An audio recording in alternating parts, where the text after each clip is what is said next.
Assalamualaikum warahmatullahi wabarakatuh. Saya Siti Nur Sahira binti Nur Azam, nombor matrik C20A1453.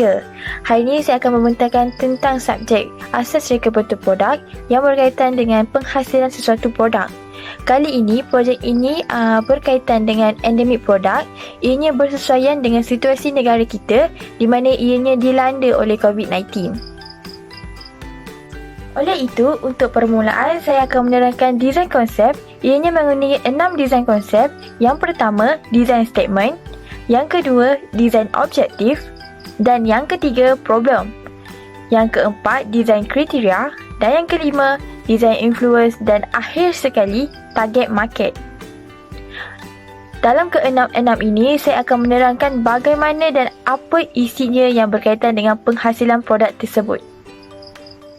Oleh itu, yang pertama ialah design statement.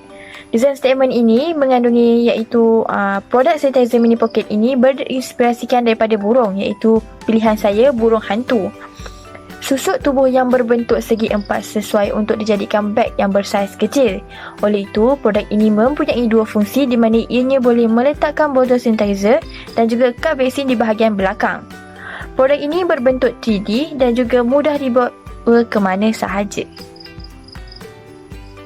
Dan yang kedua ialah desain objektif. Desain objektif ini mengandungi 3 objektif, iaitu yang pertama, dapat memastikan produk ini berfungsi dengan baik dan memudahkan pengguna. Yang kedua, sentiasa memantau kualiti dan juga kuantiti mini pocket sanitizer tersebut. Dan yang ketiga, penggunaan material yang tidak mudah rosak dan bebas alkohol dan juga bahan terlarang. Dan yang ketiga ialah design problem. Ianya menerangkan tentang permasalahan yang terdapat pada beg sebelum ini. Yang pertama, saiz beg yang terlalu besar dan sukar untuk dibawa. Yang kedua, penggunaan fungsi yang terhad untuk menggunakan barang lebih daripada satu. Dan yang ketiga, penggunaan hook atau penyangkut beg yang tidak sesuai dengan pengguna, di mananya sebelum ini menggunakan besi yang bukan anti karat. Dan yang keempat ialah desain kriteria. Desain kriteria ini menerangkan tentang ciri-ciri yang terdapat pada produk saya.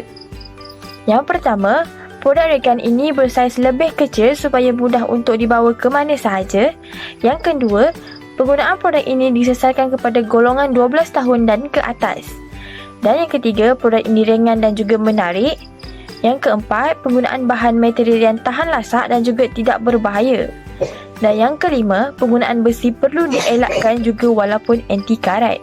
Yang keenam, produk ini juga memuatkan 3 botol sanitizer yang bersaiz kecil. Design influence.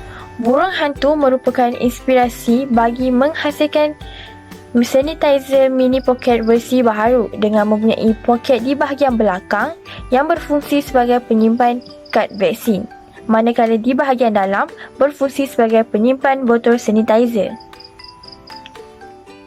Akhir sekali adalah target market, di mana ianya merupakan sasaran kepada pengguna-pengguna yang sepatutnya menggunakan produk ini. Ianya diberi tumpuan kepada golongan yang bersekolah 12 tahun dan ke atas kerana ianya sesuai dan mudah untuk dibawa ke mana-mana sahaja maupun digantung di bahagian beg. Dan yang kedua, ianya diberi tumpuan kepada golongan dewasa yang berkejaya maupun tidak.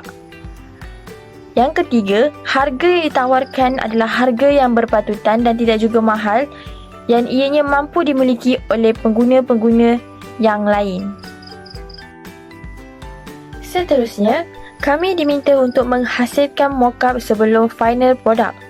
Antara bahan-bahan yang digunakan untuk penghasilan mockup ini adalah uhu, dan yang kedua cardboard, dan yang ketiga adalah gunting. Untuk proses ini mengambil masa dalam 1 hingga 3 hari sahaja. Yang pertama, saya akan melukis bentuk burung hantu di atas papan cardboard, kemudian digunting. Selepas itu, saya akan menampalkan dan mencantumkan setiap part bahagian badan tersebut dengan menggunakan gam uhu sehingga ianya kering. Seterusnya, antara bahan-bahan yang digunakan untuk final produk saya adalah yang pertama, jenis kain yang tidak terlalu kasar dan tidak terlalu licin. Yang kedua, kertas gam. dan yang ketiga, gunting. Proses ini mengambil masa 1 hingga 2 minggu untuk penghasilan yang lebih kualiti dan juga teliti. Ini merupakan final produk saya. Seterusnya, saya akan menunjukkan cara penghasilan ataupun cara pembuatan final produk saya. Sebelum itu, saya ingin meminta maaf atas kecohan saya kerana tidak merekod video semasa menggosok kertas gam ke atas kain saya.